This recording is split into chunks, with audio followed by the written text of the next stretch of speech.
Sabia que John Wayne fez mais de 170 filmes em sua carreira? Embora todos conheçam o Duque por clássicos como Bravura Indômita e Rastros de Ódio, sua vasta filmografia contém joias escondidas que a maioria dos fãs nunca descobriu. Esses tesouros esquecidos revelam facetas de Wayne que você jamais viu, da comédia ao drama, até a aventura de tirar o fôlego. Número 15. Ilha no Céu, 1953. Hollywood enterrou esta obra-prima de sobrevivência por quase 2 décadas após a morte de Wayne. A Ilha no Céu mostra o Duque de forma incomum como Capitão Dooley, um piloto de transporte forçado a aterrar na natureza selvagem e gelada do Labrador com sua tripulação. O que se segue não é a típica arrogância de Wayne. Em vez disso, testemunhamos um líder vulnerável a ceder lentamente à pressão, enquanto seus homens enfrentam fome e temperaturas congelantes. O diretor William Wellman filmou no local sob condições de temperatura abaixo de zero, forçando os atores aos seus limites. A cinematografia é de tirar o fôlego, com paisagens brancas e austeras criando uma qualidade quase documental. Wayne era tão apaixonado por este projeto que investiu seu próprio dinheiro como coprodutor, acreditando que mostraria um lado diferente de suas habilidades de atuação. O realismo do filme contrasta fortemente com o heroísmo hollywoodiano dos faroestes de Wayne. Não há romance, nem alívio cômico, apenas homens lutando contra a brutal indiferença da natureza. A crítica elogiou a atuação matizada de Wayne, com a Variety notando: ele traz uma dignidade tranquila a Dooley que revela profundidades raramente exploradas em seus papéis de cowboy. Says, "Would it is always a verdadeira tragédia?" Problemas de direitos mantiveram Island in the Sky indisponível na TV ou em vídeo doméstico até 2005, apagando-o efetivamente da memória pública por uma geração inteira. Quando finalmente restaurado e lançado, historiadores de cinema ficaram chocados com sua qualidade. Martin Scorsese o chamou de um clássico americano esquecido que merece ser redescoberto, destacando sua influência em dramas de sobrevivência posteriores, como A Perseguição e O Regresso. Número 14, O Bárbaro e a Geisha, de 1958. John Wayne de kimono. O Duque interpretando um diplomata em vez de atirar em bandidos? Este estranho desastre cultural quase destruiu a relação de Wayne com o lendário diretor John Huston. Como Townsend Harris, o primeiro cônsul americano no Japão em 1856, Wayne parece completamente perdido, tanto literal quanto figurativamente, tentando navegar pelos costumes japoneses enquanto corteja uma geisha designada para espioná-lo. A produção foi um pesadelo desde o primeiro dia. Wayne e Huston se desentenderam tão violentamente que o Duque chegou a socar o diretor durante uma discussão e quase abandonou o set. Por um tempo, Wayne admitiu mais tarde: "Eu não conseguia decidir se devia simplesmente desistir e ir para casa e deixá-los me processar ou ficar e dar uma chance a isso." A rivalidade deles era tão tóxica que nunca mais trabalharam juntos. Os críticos foram impiedosos. O New York Times descreveu Wayne como confuso e reprimido, enquanto outros críticos usaram termos como embaraçoso e mal escalado. As audiências se mantiveram afastadas em massa, fazendo com que o filme fracassasse espetacularmente nas bilheterias, não conseguindo sequer recuperar seus custos de produção. O que torna isto digno de ser visto agora é o seu fracasso fascinante, vendo Wayne completamente fora da sua zona de conforto, lutando com um material que exigia sensibilidade cultural em vez de bravata de cowboy. As tentativas do filme de retratar o Japão de 1850 criaram momentos constrangedores não intencionais que os espectadores modernos podem achar problemáticos e estranhamente cativantes. Os críticos japoneses foram particularmente severos, chamando-o de uma fantasia americana do Japão, em vez de qualquer coisa que se assemelhasse à exatidão histórica. Número 13, Tycoon, 1947. Antes de consolidar sua reputação como o cowboy por excelência, Wayne arriscou-se a interpretar Johnny Monroe, um ambicioso engenheiro que perfurava túneis pelas montanhas dos Andes, nesta vibrante aventura em Technicolor. A RKO apostou alto no filme Tycoon, investindo a impressionante quantia de 3,2 milhões de dólares na sua produção, tornando-o o seu filme mais caro já feito até aquele momento, e o resultado é uma aventura selvagem repleta de explosões gigantescas, acrobacias perigosas e John Wayne trocando seu revólver por dinamite. A trama lança tudo sobre o personagem de Wayne: deslizamentos de terra, trabalhadores amotinados, colapsos de cavernas e, é claro, um romance proibido com a filha do chefe. Em vez de tiroteios, Wayne resolve problemas com conhecimento de engenharia, tornando este um de seus papéis mais intelectuais. A equipe de efeitos especiais se superou, criando o rompimento de uma barragem enorme para o final, algo inovador para 1947. Apesar do orçamento e espetáculo massivos, Tycoon foi um fracasso retumbante, perdendo mais de $1 milhão.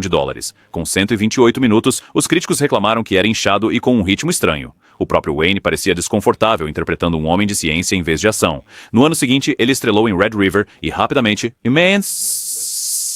Experimento de engenharia. O que torna Tycoon tão fascinante hoje é ver Wayne tentar se desvencilhar de seu estereótipo de cowboy muitos anos antes de ele ficar permanentemente ligado aos faroestes. As filmagens externas nas montanhas oferecem visuais espetaculares raramente vistos naquela época, e o romance de Wayne com Day tem uma faísca que falta em muitos de seus filmes posteriores, mais formulaicos. É um vislumbre raro do que poderia ter sido se Wayne tivesse seguido um caminho de carreira diferente. Número 12. As Asas da Águia, 1957.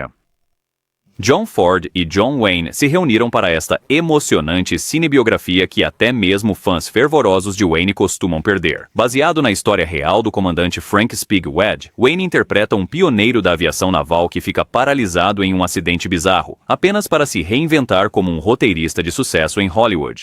O peso emocional que Wayne traz à jornada de Wedge do cockpit à cadeira de rodas é incomparável a qualquer outra coisa em sua filmografia. Ford, que era amigo íntimo do verdadeiro Wedge, fez este filme como uma homenagem pessoal, conferindo uma intimidade incomum ao que poderia ter sido apenas mais um drama militar. Quando Wedge descobre que jamais voltará a andar, Wayne entrega uma das cenas mais dilacerantes de sua carreira, demonstrando uma vulnerabilidade que raramente se associava à sua imagem de durão. O filme não se esquiva de abordar as lutas de Wedge contra o alcoolismo e seu casamento fracassado, proporcionando a Wayne um terreno dramático que ele pouco havia explorado em outras produções. Os críticos estavam divididos sobre se Wayne conseguiria lidar com tamanha complexidade emocional. O Hollywood Reporter elogiou sua atuação contida, mas poderosa, enquanto outros sentiram que ele foi mal escalado para um papel que exigia mais nuance do que arrogância. Comercialmente, o filme teve um desempenho inferior em comparação com outras colaborações de Ford e Wayne. O que torna As Asas da Águia especial é a conexão pessoal de Ford com o material. O próprio diretor surge como um personagem, John Dodge, interpretado por Ward Bond, mal disfarçado nas aventuras hollywoodianas de Wedge. Nos bastidores, Wayne trabalhou de perto com consultores militares para retratar autenticamente a deficiência de Wedge, demonstrando uma dedicação ao realismo que muitas vezes faltava em seus papéis mais focados em ação. Número 11. Operação Pacífico, 1951. Mergulhe, mergulhe. Wayne vai para debaixo da água neste tenso thriller submarino que o coloca nos confins claustrofóbicos de um submarino danificado durante a Primeira Guerra Mundial. Como o tenente-comandante Duke Gifford, Wayne troca paisagens abertas por aposentos apertados, liderando sua tripulação por águas japonesas depois que seus sistemas de torpedos misteriosamente falham. O que torna este filme diferente de outros filmes de guerra de Wayne, ele não está apenas lutando contra o inimigo, ele está lutando contra equipamentos defeituosos que estão matando americanos. O filme foi inspirado nas experiências reais do almirante Charles Lockwood, que serviu como consultor técnico durante a produção.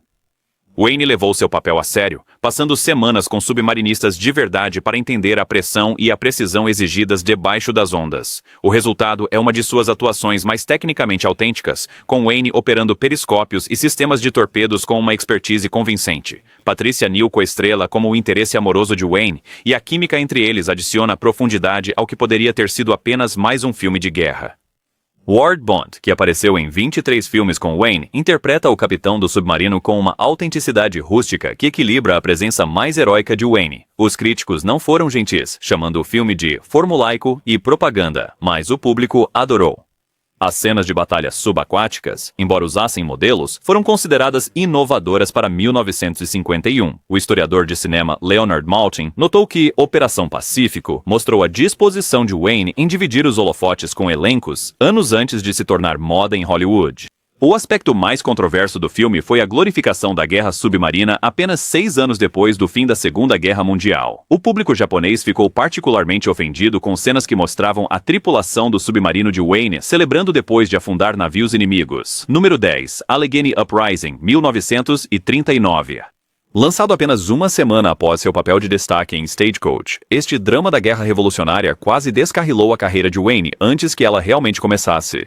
No papel de Jim Smith, um líder da milícia colonial que combatia comerciantes britânicos corruptos que vendiam armas a tribos hostis, Wayne entrega uma atuação tão atipicamente cautelosa que mais tarde ele a descreveu como a única vez que interpretei um personagem que pensava antes de agir. O péssimo momento do lançamento do filme não poderia ter sido pior. Estreando exatamente quando a Grã-Bretanha entrou na Segunda Guerra Mundial contra a Alemanha nazista, foi prontamente banido no Reino Unido por ser anti-britânico e potencialmente prejudicial ao moral em tempo de guerra. Nem o próprio Wayne era fã, admitindo anos depois que Jim Smith era sem graça comparado ao Ringo Kid e carecia da ousadia que se tornaria sua marca registrada. Os críticos ficaram igualmente pouco impressionados. O New York Times chamou Drama histórico que não consegue capitalizar o carisma natural de Wayne, enquanto a Variety o descartou como uma nota de rodapé da história americana que devia ter ficado nos livros.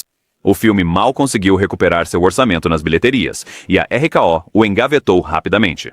O que torna Allegheny Uprising digno de ser revisitado é seu lugar peculiar na evolução de Wayne. Filmado entre seu grande sucesso em Stagecoach e sua ascensão ao estrelato pleno, ele mostra um Wayne ainda desconfortável com papéis de protagonista, experimentando uma atuação mais ponderada e menos física. O diretor William A. Sader claramente não soube aproveitar as qualidades de Wayne, o que resultou numa atuação que se mostrava contida, chegando a ser insossa, algo que nunca mais aconteceria depois que John Ford o acolheu sob sua proteção. Número 9. Dark Command, 1940. À sombra de No Tempo das Diligências, Wayne fez discretamente este thriller da Guerra Civil que o opôs ao futuro astro de Casablanca, Walter Pidgeon, numa batalha volátil por poder e amor. Como Bob Seaton, um cowboy do Texas que se torna o Marechal de Lawrence, Kansas, Wayne se encontra envolvido numa rivalidade mortal com o professor local Will Cantrell, que se transforma num sanguinário líder guerrilheiro confederado após perder tanto uma eleição quanto uma mulher para Wayne. Baseado livremente na vida do infame invasor confederado, William Quantrill, Dark Command deu a Wayne sua primeira oportunidade de mostrar química romântica com Claire Trevor após o sucesso da parceria em Stagecoach. As cenas deles juntos crepitam com uma energia que Wayne raramente conseguiu capturar com outras atrizes principais. O filme também apresenta um jovem Roy Rogers num raro e sério papel interpretando o irmão de Trevor. O diretor Raoul Walsh, que mais tarde fez High Sierra com Humphrey Bogart, criou várias sequências de ação espetaculares, incluindo um incêndio na cidade que utilizou efeitos de fogo reais em vez das miniaturas comuns naquela época. A luta culminante entre Wayne e Pidgeon em meio a uma enorme carga de cavalaria permanece uma das acrobacias mais ambiciosas nos primeiros filmes de Wayne. A crítica elogiou o desenvolvimento de Wayne como ator, com o filme Daily observando. Wayne mostra uma gama surpreendente, sugerindo que ele poderia oferecer muito mais do que apenas papéis de cowboy. O equilíbrio do filme entre romance, história e ação ajudou a estabelecer o modelo para muitos dos sucessos posteriores de Wayne. Embora tenha sido ofuscado por seus faroestes mais famosos e amplamente reconhecidos, o filme Dark Command representa um degrau crucial e um marco importante na transformação de John Wayne, de um cowboy de filmes B para uma estrela legítima e consolidada de Hollywood. Em oitavo lugar, temos Os Três Mosqueteiros, de 1933. Antes de ser o Duque, John Wayne era o ator em dificuldades Marion Morrison, que fazia seriados baratos apenas para pagar as contas. Esta bizarra série de aventura de 12 capítulos, para não ser confundida com o clássico conto de Dumas, apresenta Wayne como o Tenente Tom Wayne, um piloto americano na Legião Estrangeira Francesa, que se une a 3 legionários para combater um misterioso vilão do deserto chamado El Shaitan. Filmado em apenas 3 semanas com um orçamento apertado, esta série mostra Wayne antes de desenvolver sua famosa persona. Ele está visivelmente mais jovem, mais magro, e não tem o gingado e o sotaque característicos que o definiriam mais tarde. Ainda acreditado como Duke Morrison, Wayne parece quase irreconhecível para os fãs de seu trabalho posterior. Os valores de produção são ridiculamente baratos. O deserto norte-africano é claramente apenas o sul da Califórnia, e as acrobacias de avião de Wayne são obviamente miniaturas filmadas com efeitos primitivos. Cada capítulo terminava com um suspense. Wayne preso em edifícios em chamas, enfrentando pelotões de fuzilamento ou caindo de grandes alturas, apenas para ser improvavelmente resgatado na próxima parte. Essas aventuras seriadas eram a atração das matinês de sábado para as crianças, exibidas antes do filme principal em cinemas por toda a América. O seriado era tão esquecível que praticamente desapareceu até 1946, quando editores o reduziram a um filme de 60 minutos chamado Desert Command, para capitalizar na crescente fama de Wayne. Os críticos foram impiedosos quando esta versão editada ressurgiu, com a Variety chamando-a de uma relíquia que deveria ter ficado enterrada nos arquivos de filmes. Para os estudiosos de Wayne, Os Três Mosqueteiros representa seus anos de deserto, os quase 80 filmes de baixo orçamento que ele fez durante os anos 30 antes de John Ford resgatá-lo da obscuridade com Stagecoach. Número 7. Flying Leathernecks, 1951. Howard Hughes pessoalmente insistiu para escalar John Wayne neste explosivo drama de guerra aérea, mesmo quando os executivos do estúdio duvidavam que ele fosse o ideal para o papel. Como Major Dan Kirby, Wayne comanda um esquadrão de pilotos de caça da Marinha no Pacífico, entrando em conflito com seu oficial executivo mais compassivo, o capitão Carl Griffin, sobre como preparar pilotos inexperientes para a brutalidade do combate. A tensão entre Wayne e Ryan é o motor do filme, criando um debate moral sobre a liderança militar. É melhor ser rigoroso e salvar vidas em combate ou ser compassivo e arriscar um número maior de baixas? O ideal deles?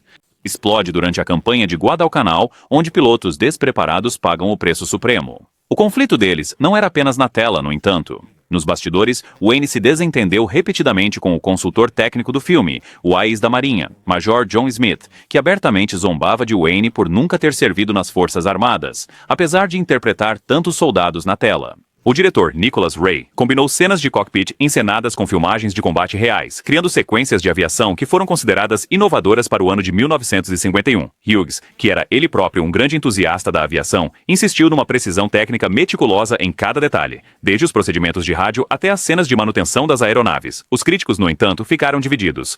O Hollywood Reporter elogiou o realismo da guerra aérea, mas outros chamaram na propaganda descarada dos fuzileiros. O filme teve um desempenho razoável nas bilheterias, mas acabou sendo ofuscado por The Flying Missile, que foi lançado no mesmo ano. O que torna Flying Leathernecks tão fascinante hoje é a sua abordagem inabalável das decisões de comando. O personagem de Wayne deve literalmente decidir quem vive e quem morre, o que confere ao filme uma complexidade moral ausente em muitas produções de guerra daquela época. Número 6. De Volta a Bataan, 1945. Lançado no fim da Segunda Guerra Mundial, este drama de guerra de guerrilha mostra Wayne liderando combatentes da resistência filipina contra a ocupação japonesa numa corrida contra o tempo para apoiar o retorno prometido de MacArthur. Como o coronel Joseph Madden, Wayne demonstra uma rara sensibilidade cultural, trabalhando ao lado do capitão filipino de Anthony Quinn, numa representação de parceria militar entre americanos e filipinos, que, para 1945, era invulgarmente respeitosa. A produção enfrentou um desafio extraordinário quando a realidade superou a ficção. O General MacArthur, de fato, retomou as Filipinas enquanto o filme ainda estava sendo gravado, forçando os roteiristas a reescreverem o final às pressas. Esse estranho timing fez com que o filme fosse lançado em maio de 1945, bem quando a guerra no Pacífico atingia seu clímax, tornando-o tanto um filme quanto um documentário não intencional. Quinn mais tarde expressou desconforto com o filme, chamando-o de uma produção patriótica apressada que encobria a verdadeira brutalidade da ocupação japonesa. Críticos modernos apontaram o retrato problemático do filme, tanto de soldados japoneses quanto de filipinos, como um produto da propaganda de guerra, em vez de compreensão cultural. O diretor Edward Dmytryk, que mais tarde seria banido durante a era McCarthy, forçou os limites do que os censores permitiriam ao retratar atrocidades de guerra.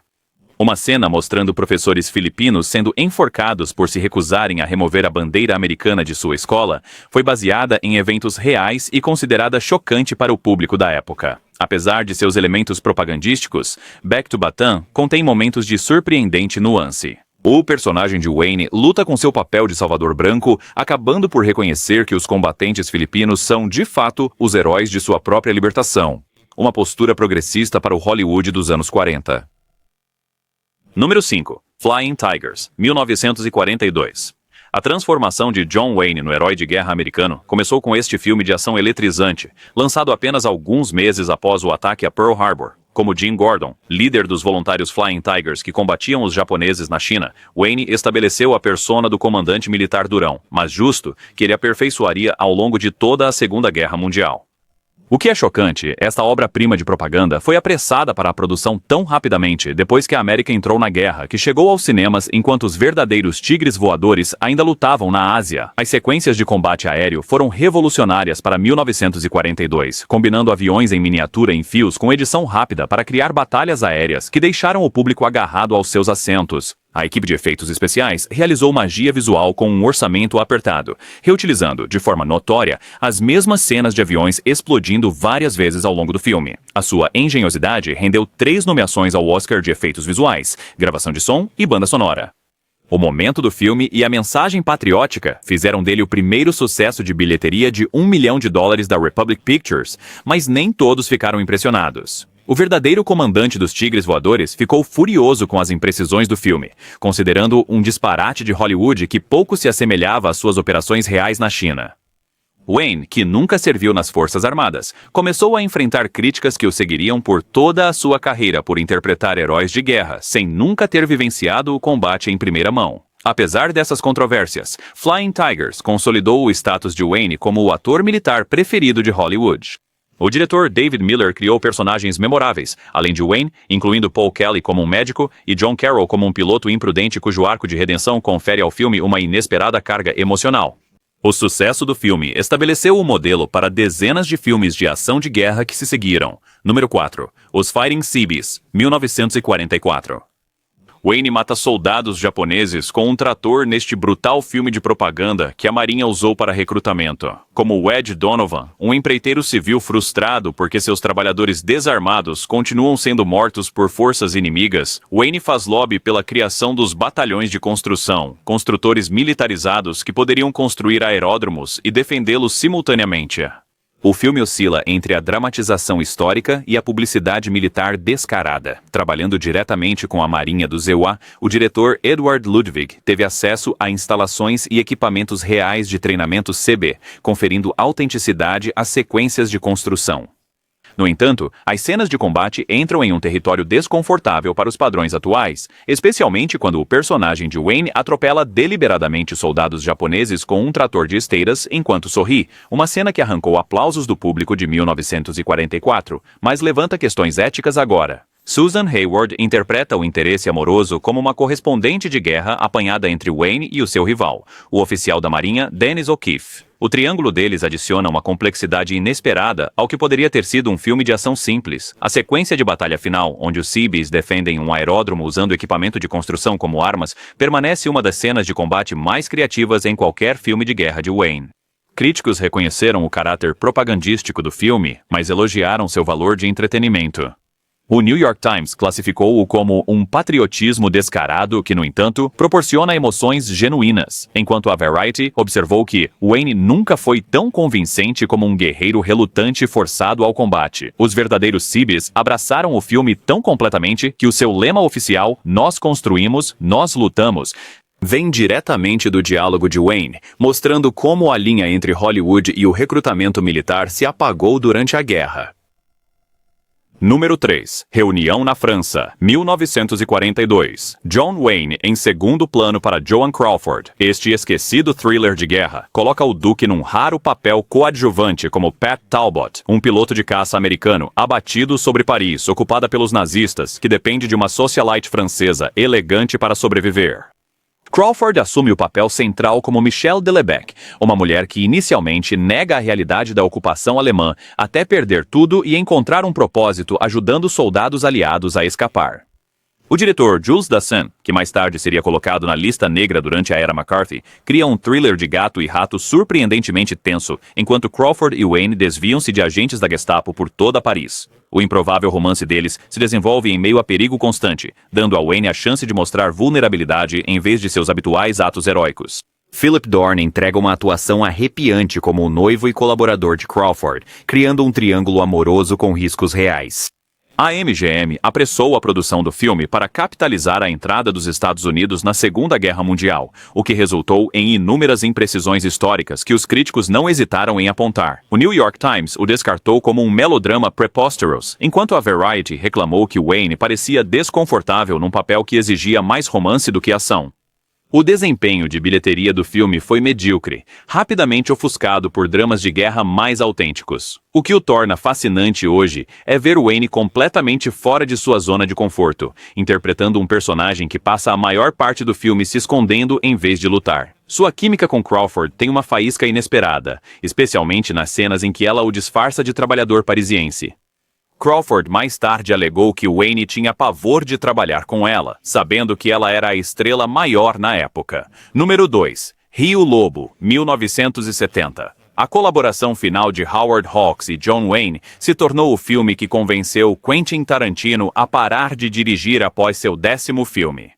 Como o coronel Cord McNally, um veterano da Guerra Civil já envelhecido caçando traidores no Texas do pós-guerra, Wayne parece visivelmente exausto, não apenas o seu personagem, mas também o próprio ator, criando um metacomentário não intencional sobre uma lenda de Hollywood que se aproxima do fim de sua carreira. Depois de repetir a magia 2 vezes com essencialmente a mesma fórmula em Rio Bravo e Eldorado, a terceira tentativa de Hawks e Wayne com a história parece um disco amado tocando com um arranhão. Os elementos básicos permanecem, um impasse na prisão, uma mistura de ajudantes excêntricos e Wayne como o centro moral, mas a energia está visivelmente diminuída. Jack Allen oferece alívio cômico como um xerife idoso, enquanto Jennifer O'Neill faz o papel principal feminino, mas nenhum consegue elevar o material que parece reciclado. financeiramente, arrecadando cerca de 4 milhões de dólares contra um orçamento de 6 milhões de dólares, uma decepção significativa para um faroeste de John Wayne em 1970. Os críticos foram impiedosos, com a Variety descrevendo a direção como apática e Roger Ebert escrevendo que Wayne e Hawks estavam apenas cumprindo tabela. Marcou o fim da carreira de diretor de Hawks, um final decepcionante para um dos maiores cineastas de Hollywood. O que torna Rio Lobo fascinante hoje é ver Wayne lutar com sua persona envelhecida na tela. Aos 63 anos, ele estava visivelmente lutando com cenas físicas que antes lhe vinham sem esforço. No entanto, em vez de reconhecer esta limitação, o filme finge que ele ainda é o mesmo herói de ação, criando uma desconexão estranha entre o roteiro e a realidade. Quando Tarantino cita este filme como a razão pela qual ele planeia reformar-se após 10 filmes, ele refere especificamente como é triste ver heróis permanecerem demasiado tempo na ribalta. Número 1. Jet Pilot, 1957. Howard Hughes passou 7 anos insanos e gastou 4 milhões de dólares fazendo este thriller romântico da Guerra Fria, que pode ser a entrada mais estranha na filmografia de Wayne. Como o coronel da Força Aérea, Jim Shannon, Wayne se apaixona por uma bela piloto desertora soviética interpretada por Janet Leigh, apenas para descobrir que ela pode ser uma espiã, levando a uma bizarra mistura de acrobacias aéreas, espionagem e romance picante que deixou o público perplexo quando finalmente chegou aos cinemas. A produção do filme começou no ano de 1949, mas Hughes, um perfeccionista notório e completamente obcecado pela aviação, continuou a refilmar e a fazer novas edições, até que a RKO conseguiu finalmente tirá-lo do seu domínio e controlo, e o lançou publicamente em 1957. Nessa altura, a política do filme já era obsoleta, e seus aviões obsoletos, e o próprio Wayne envelhecera visivelmente entre cenas filmadas com anos de diferença.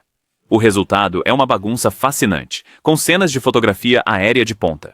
Hughes contratou pilotos de teste para realizar acrobacias perigosas, intercaladas com óbvias tomadas de estúdio e cenas românticas que variam do sugestivo ao hilário não intencional. Os críticos evisceraram o filme no seu lançamento. A Time chamou-o de um monumento à obsessão e desperdício de Hughes, enquanto a Variety o descreveu como tecnicamente impressionante, mas dramaticamente inerte. O filme perdeu quase todo o seu orçamento nas bilheterias, tornando-se um dos fracassos mais caros dos anos 1950. O que torna Jet Pilot digno de ser assistido hoje é sua natureza híbrida bizarra, em parte um filme de recrutamento militar, em parte um thriller de espionagem sexy, em parte uma exibição de aviação. Wayne parece completamente confuso e desorientado com o material, especialmente nas cenas em que ele precisa ser romântico ou cômico com Leigh. O diretor Joseph von Sternberg, que dirigiu os filmes mais famosos de Marlene Dietrich, foi demitido na metade da produção, deixando o projeto com um estilo visual esquizofrênico que oscila entre o artístico e o propagandístico. É um desastre fascinante que mostra o que acontece quando bilionários excêntricos se intrometem na produção de filmes. Então, aí está. 15 filmes de John Wayne que merecem mais atenção do que receberam ao longo das décadas. De propaganda de guerra a thrillers românticos e aventuras de aviação, a carreira do Duque continha muito mais variedade do que sua imagem de cowboy sugere. Mas o que você pensa? Você já viu algum desses clássicos esquecidos? Será que Wayne era realmente um ator mais versátil do que lhe dão crédito? Ou ele estava certo em se ater principalmente aos faroestes? Deixe-nos saber nos comentários abaixo e não se esqueça de se inscrever para mais análises aprofundadas sobre as lendas da Era de Ouro de Hollywood. É possível que os filmes esquecidos de John Wayne sejam realmente melhores que seus clássicos?